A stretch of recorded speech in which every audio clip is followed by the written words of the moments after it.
Puji Tuhan, suasana hujan dari berangkat sampai ke sini tadi, dan saya bersyukur jemaat Tuhan di sini setia meskipun hujan.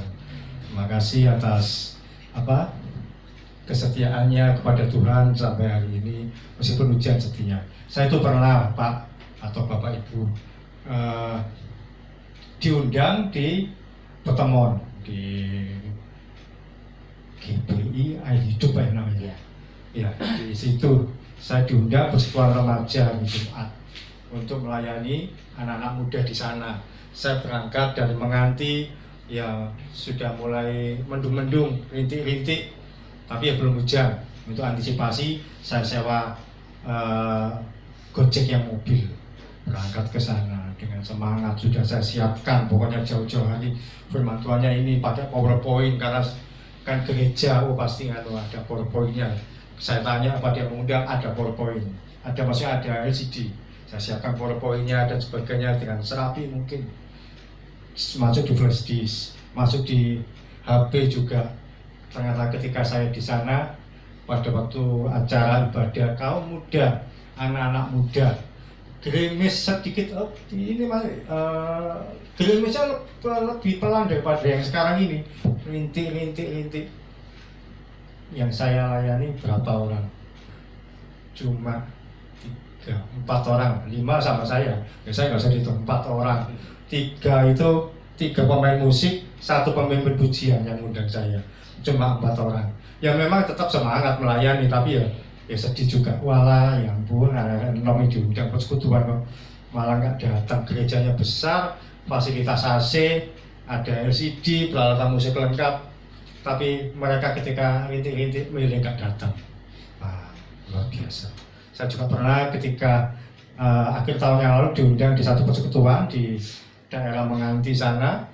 Satu keluarga undang, mereka berkata, oh ini persekutuan orang, kebanyakan orang-orang NTT yang datang. Biasanya 15 orang, 10 orang, 15 orang, bahkan hampir 20. Ketika itu saya datang, yang saya khotbahi siapa? Cuma keluarga yang undang. Suami, istri, 1 pembantu, 3 orang. Loh, neng di sing liyane, yang lain kemana? Hujan satu persatu WA, maaf nggak datang kehujanan, maaf nggak datang ini hujan. Ya ampun, puji Tuhan. Persekutuan doa ibadah kalah sama hujan. Tapi yang di sini ternyata nggak kalah sama hujan. Hujannya dikalahkan dengan kesetiaan. Amin. Dan tadi 2 lagu yang dinyanyikan juga tentang kesetiaan semua. Puji Tuhan. Hari ini saya datang bersama dengan istri saya supaya juga ikutan persekutuan di tempat ini. Ya, kita bersama-sama belajar firman Tuhan dari Lukas pasal 1. Lukas pasal 1 ini biasanya dibacakan ketika suasana Natal. Tapi saya dapat pesan ini untuk saya sampaikan di tempat ini juga. Ibaratnya ini adalah firman Tuhan pranatal. Pranatal menjelang Natal. Lukas pasal 1. Lukas pasal 1. Kalau diberi judulnya jalan dengan Tuhan saja. Wis pokoknya jalan dengan Tuhan, enggak dengan yang lain-lain. Lukas 1, ya ini firman Tuhan memang biasanya dibacakan pada waktu Natal. Sekali lagi saya sampaikan demikian, tapi saya sampaikan di saat ini supaya kita bisa menangkap pesan Tuhan dari sisi yang lain, bukan cuma sekedar dari sisi Natal. Lukas 1 ayat yang ke-8 sampai 13. Ya, yang 8 sampai 13, yang 8 dibaca oleh bapak-bapak, yang ayat yang ganjil 9 dan 11 oleh ibu-ibu. Lukas 1 ayat 8 sampai 13. 1, 2, 3. Pada suatu kali waktu tiba giliran rombongannya, Zakaria melakukan tugas keimaman di hadapan Tuhan.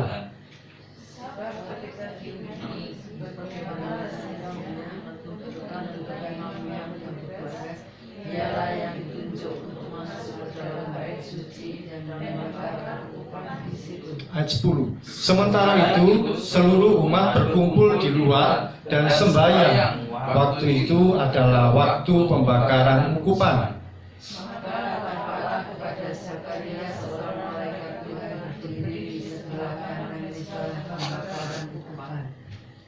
Melihat hal itu ia terkejut dan menjadi takut.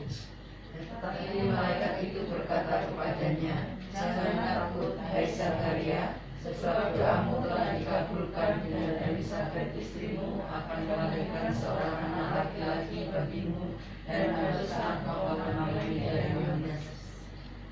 Hal pertama yang perlu kita ketahui bahwa di ayat-ayat yang awal, ayat 8 dan ayat 9, di situ tuliskan satu kali waktu tiba giliran rombongannya, Zakaria melakukan tugas keimaman di hadapan Tuhan. Sebab ketika diundi sebagaimana lazimnya untuk menentukan imam yang bertugas. Ada kata lazim. Lazim itu artinya wajar, artinya biasa, artinya sesuatu yang umum, sesuatu yang rutin dilakukan, sesuatu yang sudah tidak asing lagi untuk dikerjakan, sesuatu yang dilakukan berulang kali dalam waktu yang lama dengan cara yang sama. Dan Imam Zakaria sebagai seorang imam, dia ngerti tugasnya. Setiap tahun sekali, setahun sekali dia melakukan tugas keimamannya, membakar korban ukupan. Dia melakukan tugas sebagaimana lazimnya, sebagaimana wajarnya, sebagaimana biasanya, sebagaimana memang tugasnya, memang jadwalnya. Saya harus melakukan tugas sebagai imam ini, membakar korban di mesbah Tuhan ini. Memang ini tugas saya, memang ini tugas saya secara rutin, memang ini tugas saya sehari-hari, memang ini tugas saya sebagai seorang imam. Dia mengerjakan dengan rutin, dengan biasa, dengan wajar, dengan hal yang ya biasa-biasa saja, karena dikerjakan dalam waktu yang lama dengan cara yang sama. Betapa banyak hari-hari ini anak-anak Tuhan itu ketika datang ke ibadah, bertemu dengan Tuhan, datang ke persekutuan, itu hanya dengan cara yang wajar. Maksudnya apa? Ya rutin, ya memang tugasnya kalau minggu ke gereja, memang ini umumnya, wajarnya, memang lazimnya, memang sewajarnya, biasanya bahwa yang minggu ya ke gereja.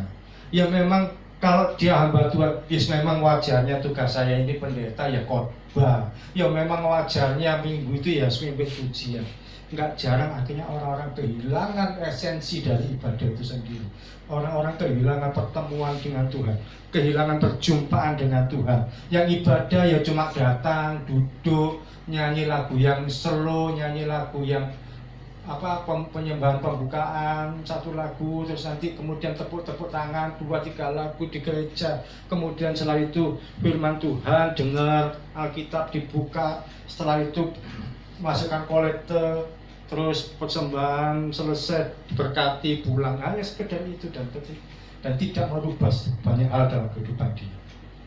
Hari ini saya mau sampaikan, mari kita bertemu dengan Tuhan dengan cara yang tidak biasa, dengan cara yang enggak lazim, dengan cara yang enggak seperti pada umumnya, dengan cara yang enggak rutin. Bahkan kalau Anda yang melayani Tuhan, enggak lagi melayani dengan cara bahwa aduh ini jadwalku dari di sini, wah ini jadwal saya di sini, ini sudah jadwal saya di sini.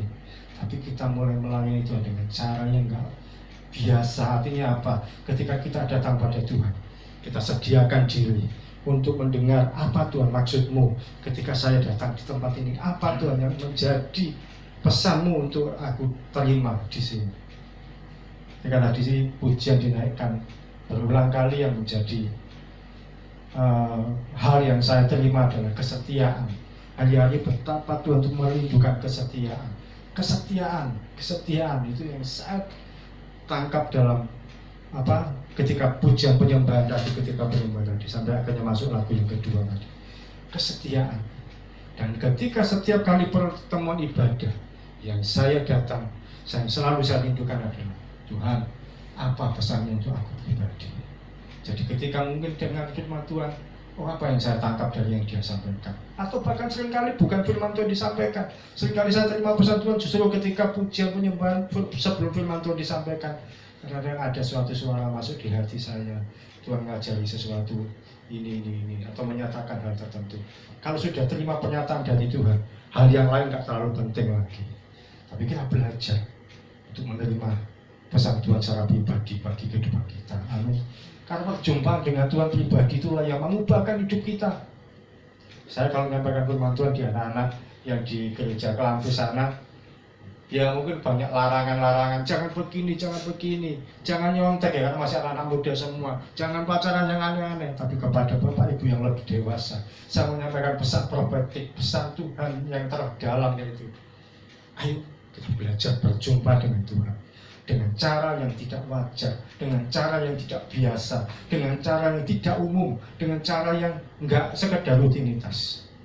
Saya mau jadi satu contoh, yaitu di Yesaya 50 ayat 4. Yesaya 50 ayat 4. Ini yang harusnya kita kerjakan, ini yang harusnya kita lakukan, dan ini yang seharusnya gereja Tuhan boleh menangkapnya.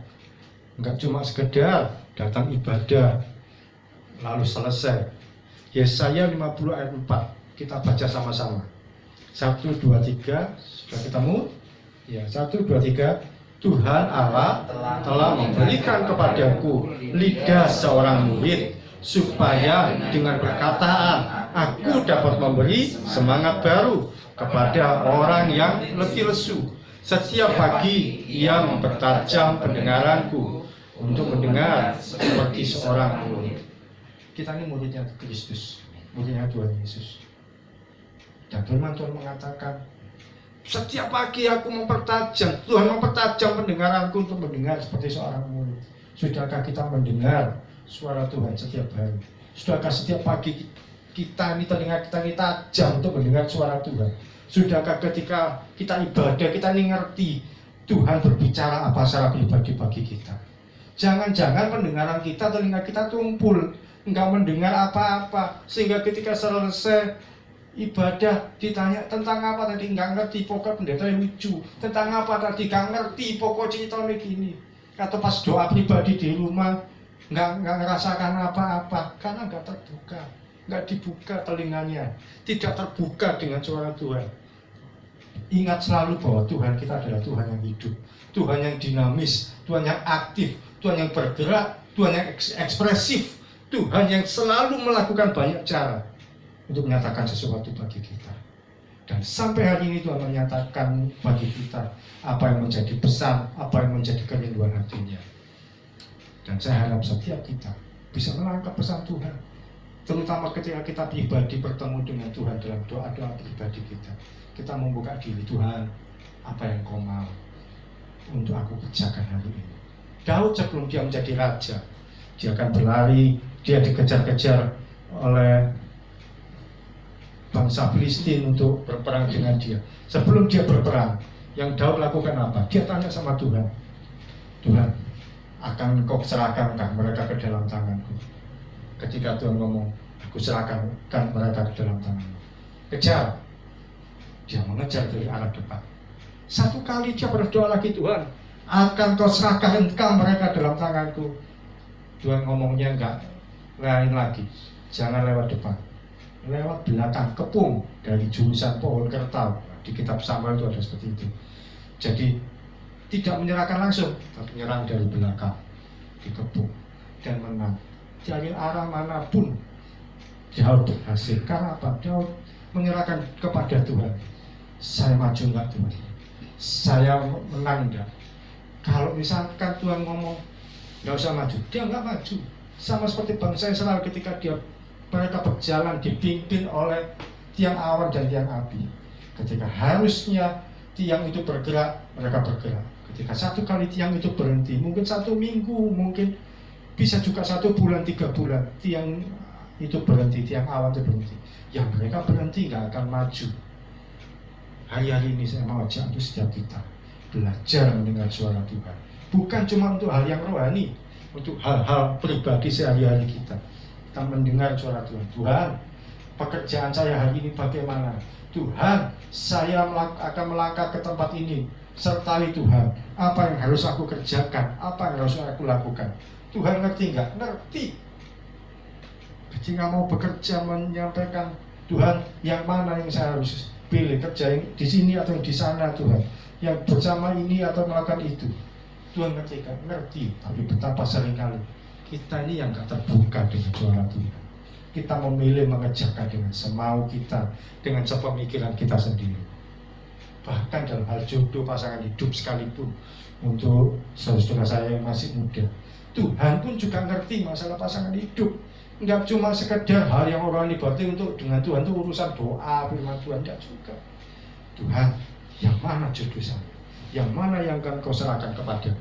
Yang mana yang akan kau berikan kepadaku? Kita terbuka di dalam Tuhan, dan Tuhan akan menyerahkan bagi kita. Amin. Jangan dituntut oleh perkataan orang lain atau perkataan dunia. Saya punya seorang teman baik, dia pengajar sekolah minggu, dia melayani Tuhan, aktivis gereja, ngerti firman Tuhan, mestinya ngerti firman Tuhan.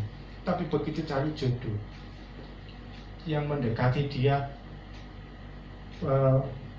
dari antara yang lain-lain ada yang mendekati dia dari agama seberang, dari iman kedar, dan dia punya, tapi ini kok mendekati terus, diajak ngomong nyaman.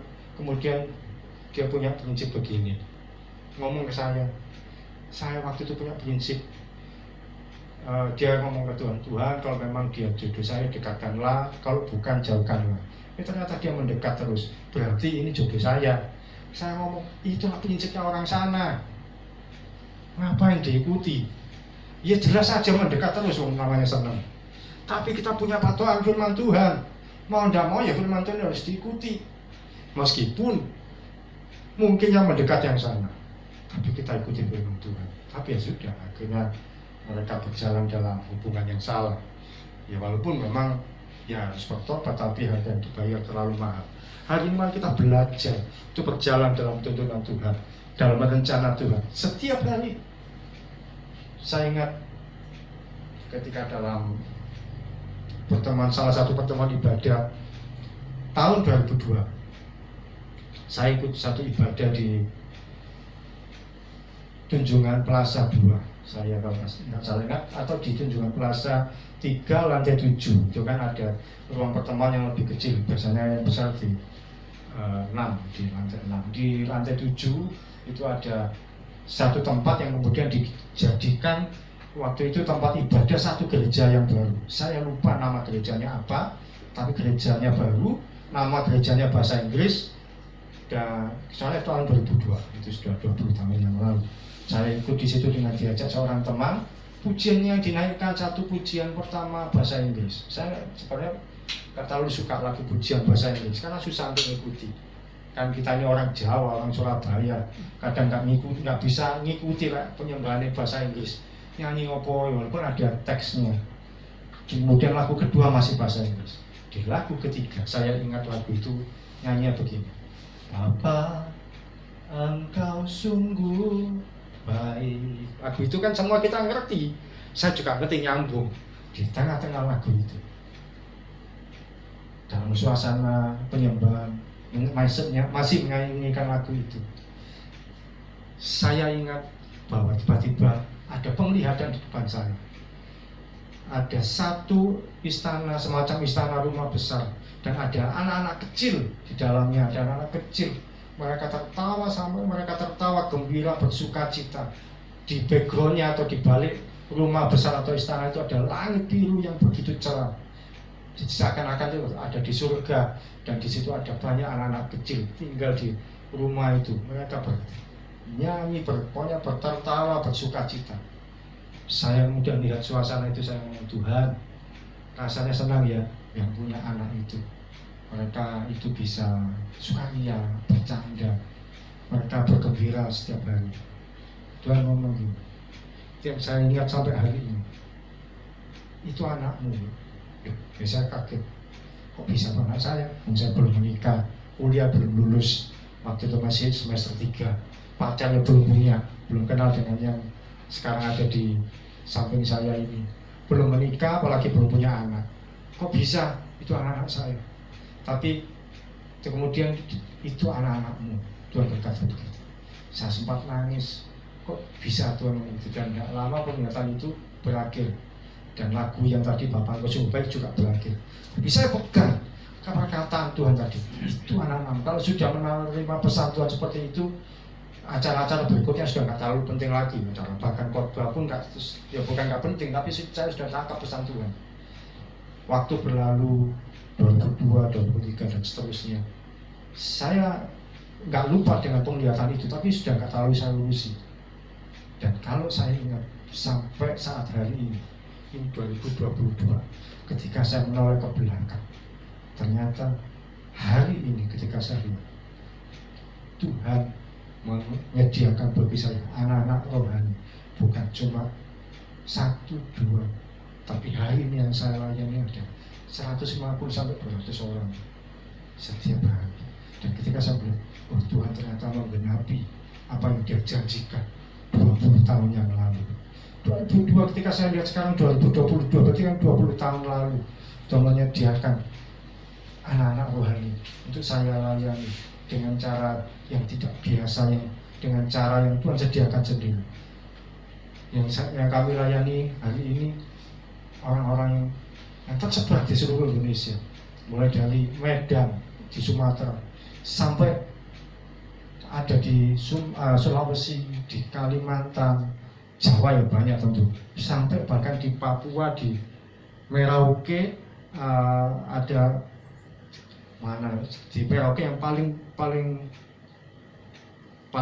ujung lagi setelah Merauke.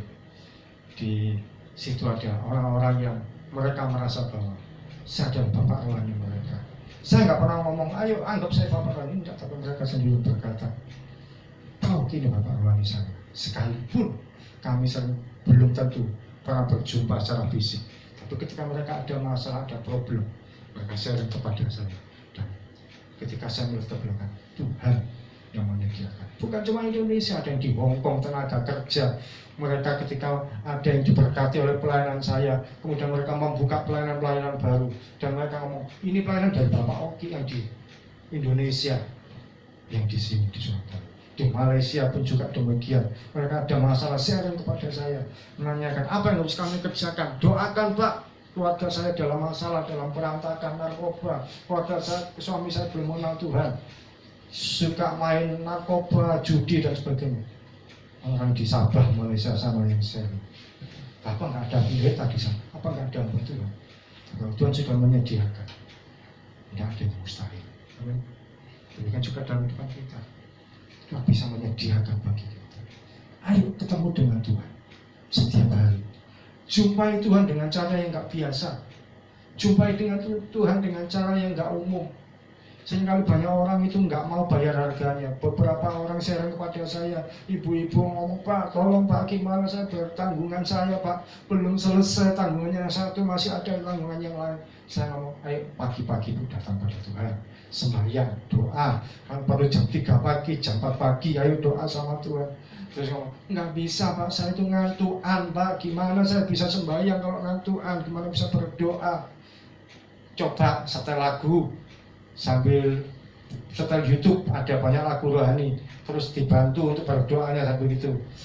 Terus sudah saya coba, berikutnya ngomong sudah pernah saya coba, tapi saya malah liar-liar ngantuk. Ayo wis nggak ngerti ku, diomongin malah maunya itu sekali doa langsung dapat mujizat. Ya nggak bisa.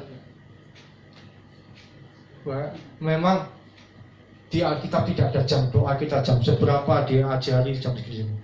Tapi saya yakin dan percaya firman Tuhan itu mengajarkan pagi-pagi benar, seperti Yesus datang berdoa pagi-pagi benar. Firman Tuhan di dalam Mazmur 30 ayat 6 juga berkata, sepanjang malam terdengar tangisan, menjelang pagi terdengar sorak-sorai. Menjelang pagi itu kapan? Ya jam 3, jam 4, sebelum kita disibukkan banyak aktivitas. Apa enggak boleh datang pada Tuhan doa? Apa doanya siang-siang jam 9, jam 8? Loh, enggak masalah, Tuhan bisa ditemui setiap waktu. Tapi ketika kita bayar harga lebih awal, lebih pagi, ada mujizat yang lebih baik. Amin. Ada mujizat Tuhan yang tidak biasa yang akan kita dapatkan. Saya ingat bulan Mei, kalau tadi kan urusan rohani, sekarang urusan yang enggak rohani. Saya ingat bulan Mei, ketika pagi-pagi saya berdoa. Saya itu kalau doa pagi kemudian dapat satu pernyataan, saya catat. Ada buku tersendiri yang saya catat. Kalau saya dapat pernyataan Tuhan. Satu kali saya ingat 27 Mei 2022, 27 apa 29? Ya 27. Saya catat apa? Pagi itu sekitar jam 3 atau setengah 4 Tuhan ngomong sama saya, sepanjang bulan Juni jangan terima pelayanan, nggak usah khotbah di mana-mana, nggak usah pelayanan. saya tulis. Tapi kalau yang pelayanan harian di pelayanan kami, saya tetap kerjakan. Tapi tidak usah terima pelayanan di luar. Oke. Supaya yang saya terima ini nggak ngawur, nggak cuma sekedar saya itu halusinasi. Saya hubungi teman-teman, paginya saya hubungi teman-teman yang biasa dan saya pelayanan. Pak Rizky yang di KKI Kelampis itu saya hubungi, Pak, saya Juni jangan dijadwal. Saya hubungi teman saya yang di persekutuan yang lain juga, Juni jangan kasih kesempatan saya di tempat yang lain. Saya sampaikan juga, mohon maaf saya nggak GL ya, tapi kalau apa saya ada jadwal Juni saya nggak bisa dimasukkan. Saya sampaikan ke beberapa teman dan mereka memahami. Juni pertama tidak ada masalah apa-apa. Ketika ibadah saya datang, saya sebagai pendengar, yang biasanya saya khotbah, saya duduk diam sebagai pendengar minggu kedua, pertama, minggu ketiga. Minggu ketiga, tiba-tiba saya dipanggil oleh satu sekolah. Untuk apa? Untuk membantu menjadi tenaga pengajar di sekolah itu. Saya bukan orang yang cari-cari kerja kesana kemari. Saya sudah memutuskan 2020 saya melayani Tuhan sepenuh waktu. Sudah enggak jadi guru lagi. 2022 bulan Juni ketiga, saya dipanggil oleh satu sekolah untuk membantu, karena di situ gurunya nggak ada semua. Di salah satu SMP di Surabaya Barat sini, gurunya nggak ada semua, tinggal satu orang guru, nggak ada temannya. Nah di situ saya diminta sama sekolah di situ untuk membantu mengajar sesuai dengan bidang ilmu saya. Saya kan lulusan PPKN, untuk ngajar PPKN di SMP. Diminta, ya itu saya memang buat apa itu mengajukan surat-surat itu dan sebagai syarat saja. Tapi saya pasti masuk di situ untuk membantu di situ, sekalian juga membantu kerohanian di sekolah itu. Dan saya masuk di situ, saya menjadi pengajar. Saya doa Tuhan bagaimana Tuhan. Dan saya tahu Tuhan menempatkan saya, memang saya melayani sepenuh waktu, tapi ditambahkan dengan tugas yang baru di sekolah tersebut. Di usia saya yang 40 tahun sekian, usia yang nggak muda, usia yang kalau cari-cari kerja dia kamu nggak akan ditamakan. Ternyata saya bisa diterima. Saya dipanggil untuk mengajar, bukan cuma untuk hal akademis, membantu untuk hal kerohanian di sekolah tersebut.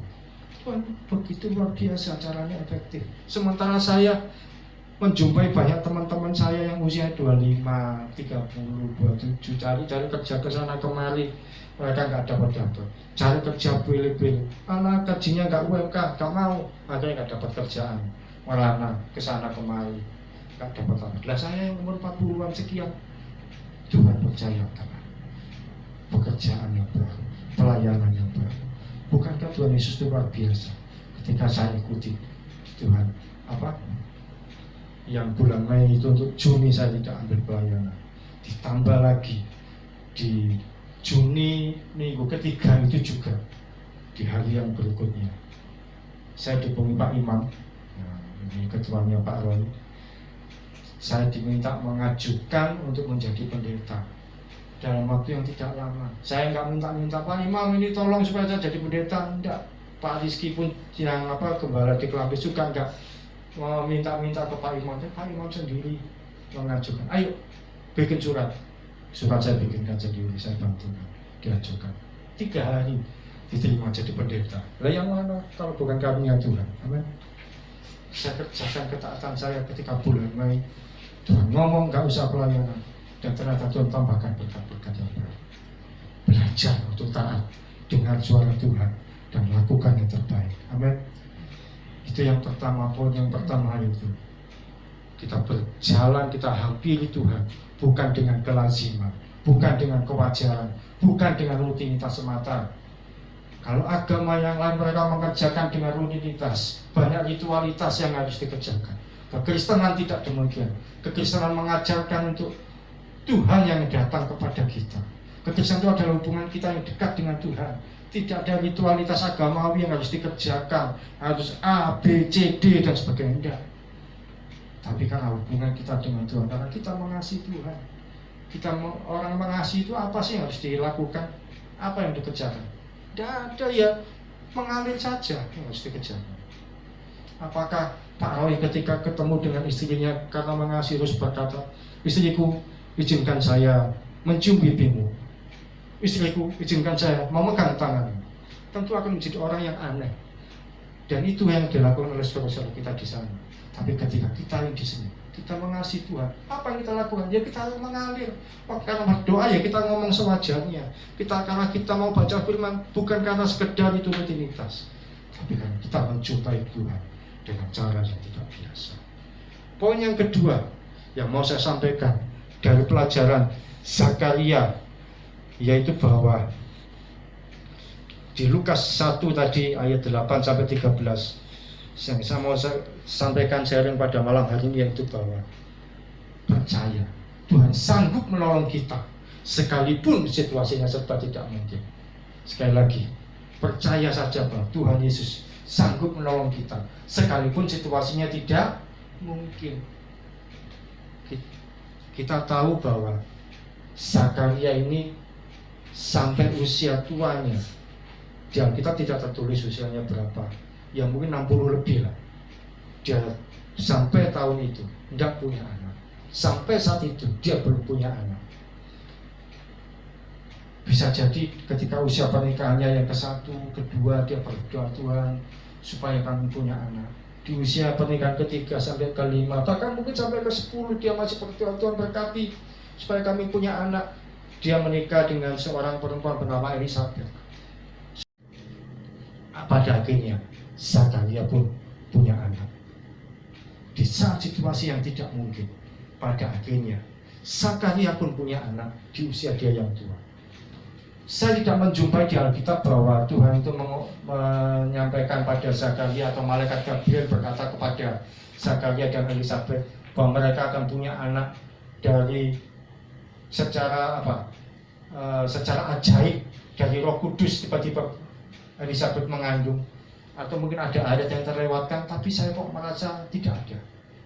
Hanya Maria yang mendapatkan janji Tuhan bahwa dia mengandung oleh karena Roh Kudus. Benar demikian kan? Bahwanya Maria yang mendapatkan janji Tuhan bahwa dia akan mengandung oleh karena Roh Kudus. Elisabeth kan tidak mendapat janji seperti itu.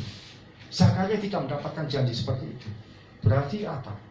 Elisabeth dan Zakaria dan Elisabeth mendapatkan anak tetap dalam hubungan mereka sebagai manusia, suami istri, sama seperti Abraham dan Sarah. Saya juga tidak mendapati bahwa Sarah mengandung oleh karena Roh Kudus tiba-tiba hamil seperti Maria. Tidak. Bayangkan di usia 75 tahun Abraham mendapatkan janji, dapat anak Ishak umur berapa? 100 tahun. 25 tahun menunggu, usia sudah tua. Pada akhirnya mereka punya anak. Zakaria pun demikian. Artinya apa? Dalam situasi yang nggak mungkin, yang sudah tidak bisa diperkirakan lagi, Tuhan Yesus, Tuhan yang kita sembah, masih sanggup melakukan mujizat. Amin.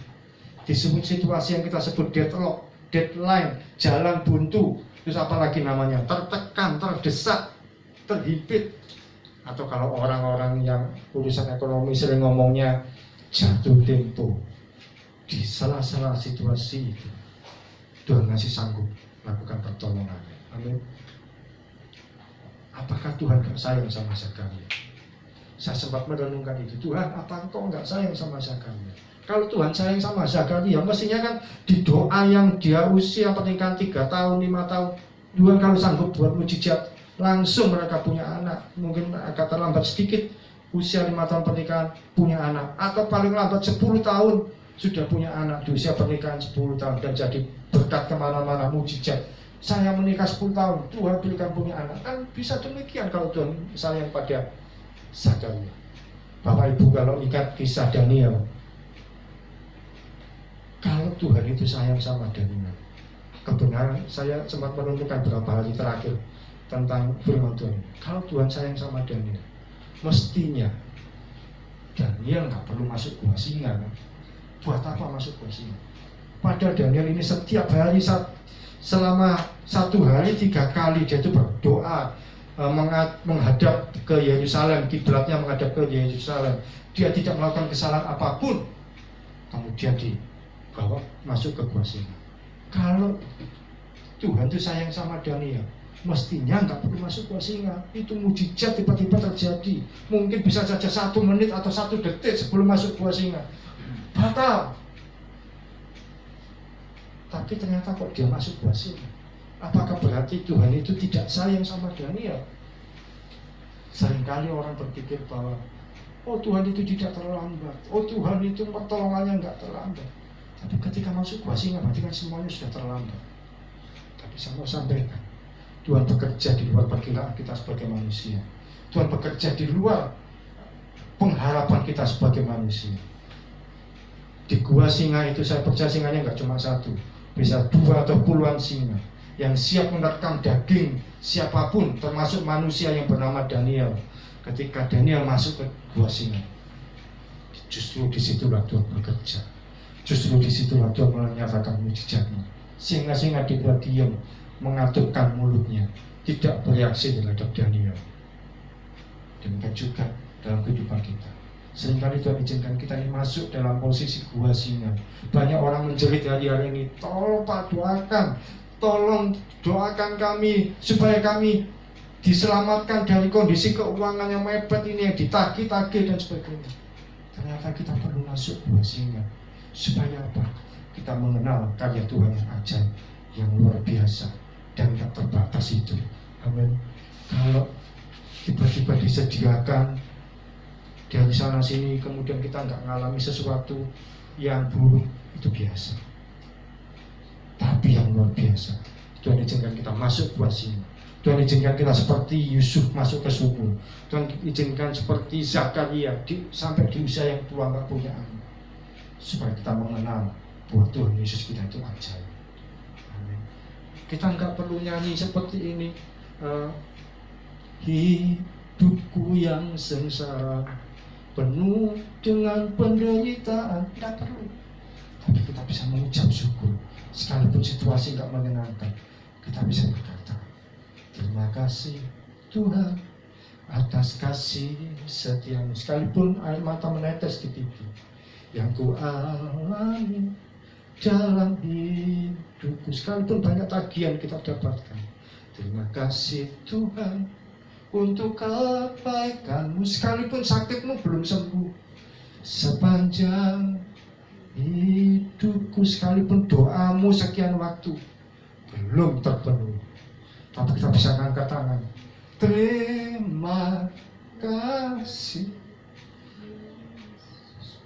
buat anugerah yang kau beri, sebab hari ini Tuhan adakan syukur bagimu.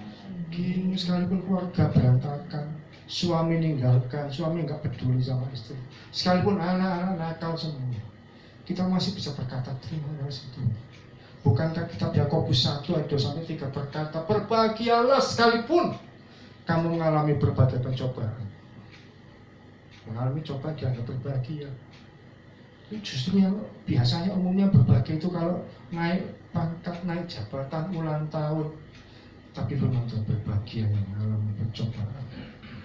Tuhan akan melihat karakter kita, ketekunan kita, kesetiaan kita. Saya justru mengalami betapa Tuhan itu baik.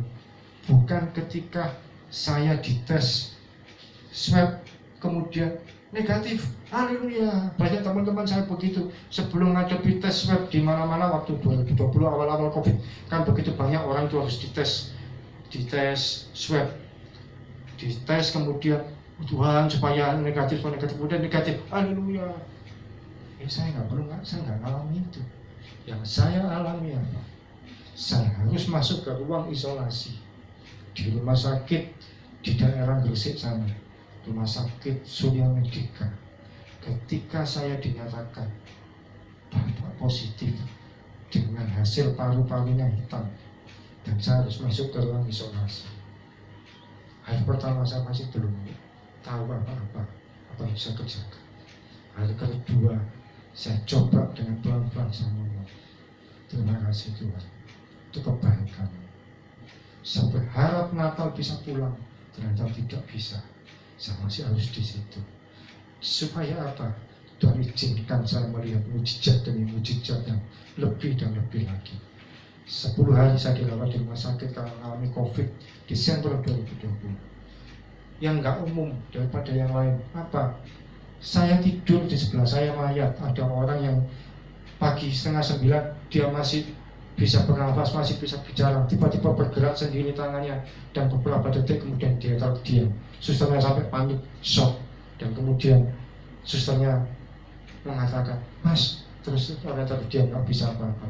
Celakanya lagi, orang yang mati itu ditinggalkan di kamar ruang isolasi sebelahan dengan saya. Apa jadinya kalau Anda tidur sebelah Anda dalam mayat? Mau kabur nggak bisa, itu ruang isolasi, nggak bisa, tertutup semua. Dan di situ saya berkata, Tuhan, ternyata Engkau bawa saya ke sini untuk melihat semua ini. Dan ketika saya keluar dari ruang isolasi COVID itu tanggal 29 Desember 2020, dari Desember 2020, saya keluar sebagai orang yang merdeka, orang yang berkemenangan, orang yang mengalami mujizat.